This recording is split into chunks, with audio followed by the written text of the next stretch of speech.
La deuxième étape du combat est le Determine Range.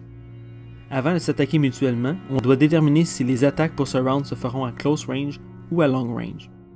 Le range précise quel effet et quels strikes seront possibles lors de l'étape de la strike. Par défaut, les rounds sont à close range. C'est-à-dire que si lors de cette étape aucune carte n'est jouée, le combat se déroulera automatiquement à close range. Les minions n'ont d'ordinaire pas la possibilité de changer le range d'eux-mêmes, mais pour le faire, ils doivent utiliser une carte sur laquelle il est inscrit le mot-clé Maneuver.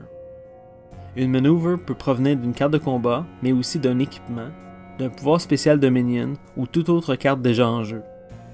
La maneuver permet à un minion de se mettre à long range pour le round ou de se ramener à close range si l'opposant s'était précédemment mis à long range.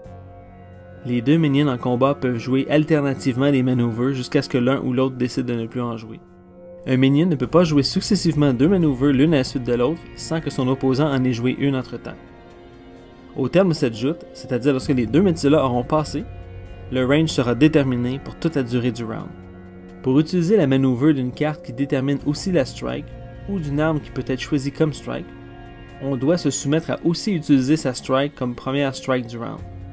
Par exemple, si un minion utilise la maneuver du 44 Magnum dont il est équipé, celui-ci annoncera du même coup qu'il attaquera pour 2 range damage.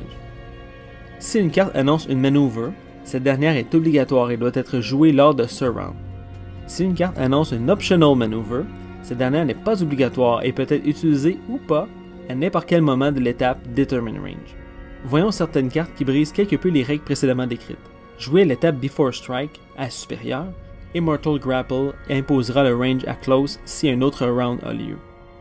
Si un vampire bloque une action alors qu'il possède un sniper rifle, il pourra imposer la tenue du premier round à long range, mais ce faisant, il sera forcé d'utiliser la strike du sniper rifle comme strike initiale pour ce round.